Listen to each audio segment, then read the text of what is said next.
Films are made up of sequences. Sequences are made of scenes. And scenes are made up of shots. In the previous episode of this series, we went over how to frame your subjects, to isolate individuals, or create relationships. But as shot size and framing are decided, you'll need to consider camera height. Specifically, the angle of the camera. This is episode 3 of the shot list. Camera angles.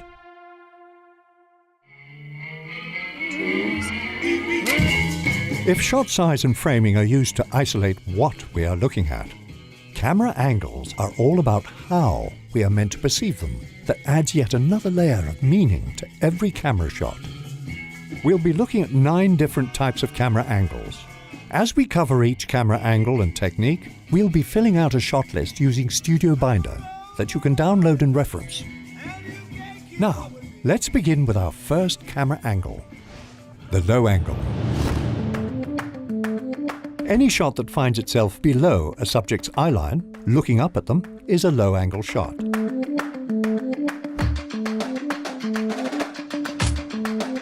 Low-angle shots are typically used to make a subject look more powerful, perfect for heroes and villains alike. The degree can be subtle or extreme. Low angles are not confined to human subjects like in 2001, but the effect is the same. Let's look at the scene. Man, that lousy Mufasa. Man, I hate lions. So pushing and hairy. And man, are they ugly. Oh, surely we lions are not all that bad. Oh, Scars, just you. Consider this low-angle shot of Scar. Everything about this shot spells villainy. The color, the smoke, the darkness, the expression. But it is the low angle that brings it all together. For more on the low-angle shot, check the description for our video where we break down how to use a low angle in more detail. Up next, a complementary angle often paired with the low angle, the high angle shot. While low angle shots can pump a character up, high angle shots can beat them down. You will rise from the ashes! High and low angle shots are often paired in the same scene to heighten the imbalance of power between subjects. High angles are typically used to diminish a character, making them appear weak or vulnerable.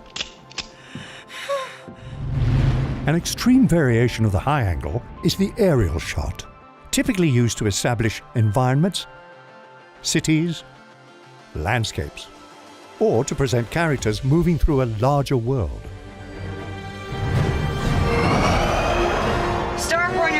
Northeast. What, did you stop for drive-through?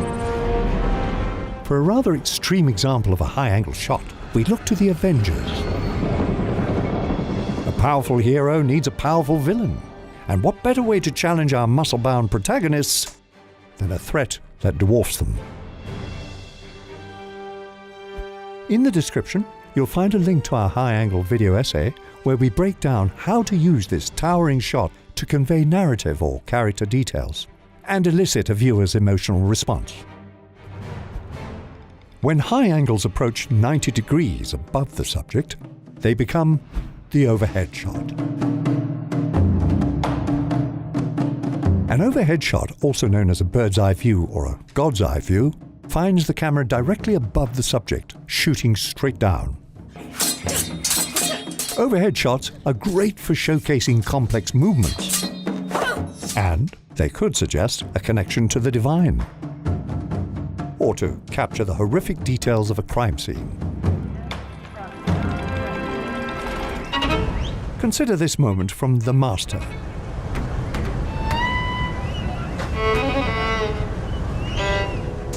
Freddy lays above his fellow sailors, most likely drunk and unconscious, but the shot is presented without context. All we see is a character who is disconnected, in more ways than one.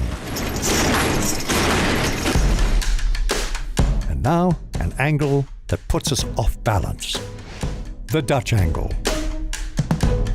The Dutch angle shot skews the horizontal axis of the frame for an off-kilter image that produces a variety of effects. A Dutch angle can create a sense of unease, mania, Back, Jim, back. If you don't buy things, toilet paper, new cars, computerized blenders, electrically operated sexual devices, stereo systems with brain... terror, or bewilderment. You're worried about me. Why?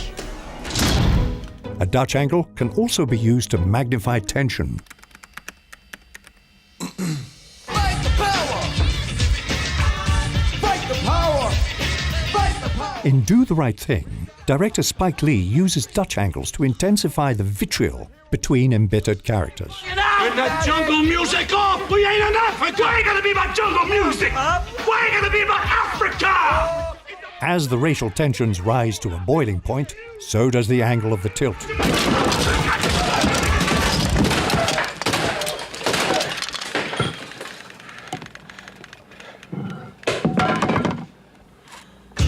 But there are nuances to properly set up a Dutch angle for maximum impact. Check the description to our video essay where we break down Brian De Palma's Dutch angle from this scene in Mission Impossible. You want to shake hands with the devil, that's fine with me. I just want to make sure that you do it in hell. Moving on. The eye level shot.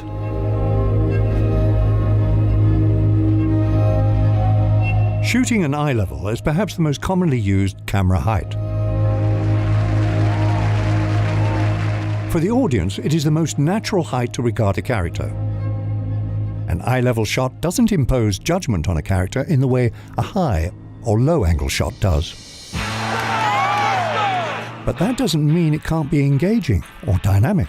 An IPO is an initial public offering. It's the first time a stock is offered for sale to the general population. In The Wolf of Wall Street, Jordan Belfort delivers this monologue straight into the camera at eye level.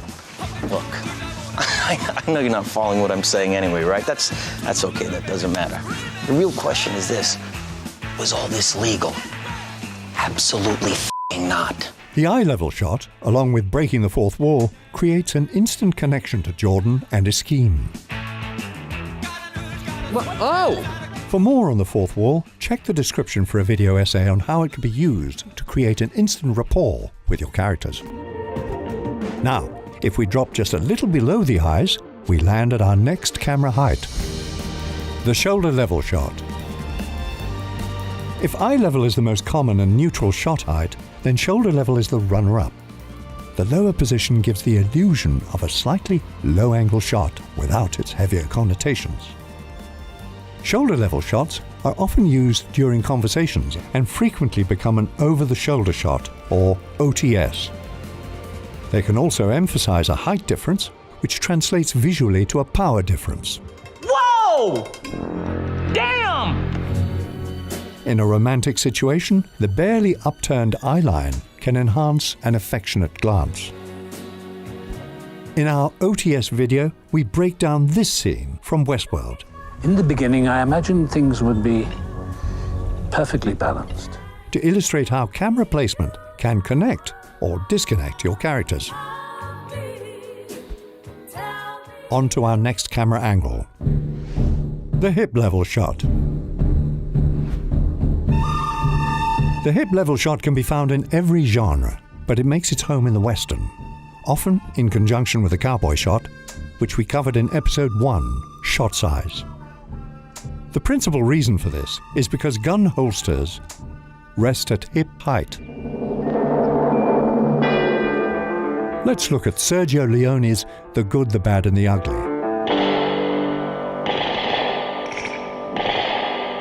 Leone jumps between various hip-level holster shots and eye-level extreme close-ups to create an iconic sequence that is as exciting as it is tense.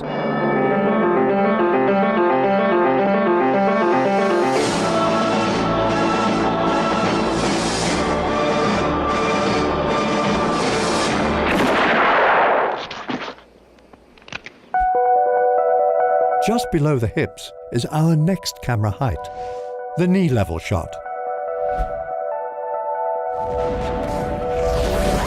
A knee-level shot, of course, sees the camera placed at a subject's knee height. Knee-high shots often find themselves doubling as low angles. But this one is a madman. A knee-level shot can be a great way to track through an environment following a character.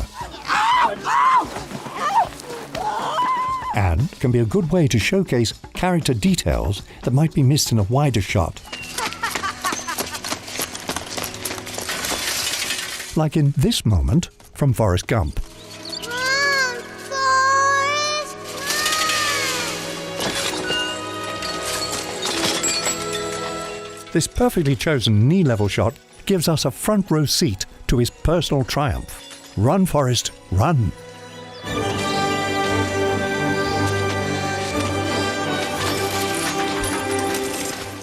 Now, our final category.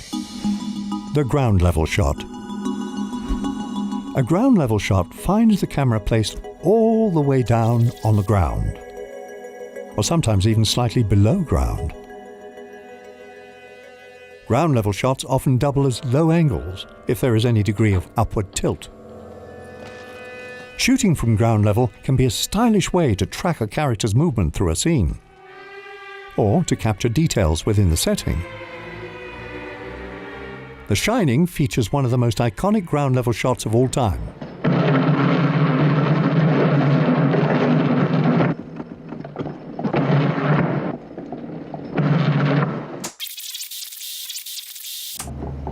The shot is full of dynamic movement as we track behind Danny's tricycle. The iconic carpet pattern and engrossing sound design keep us intrigued by this lengthy shot. It's haunting, even before we get to room 237.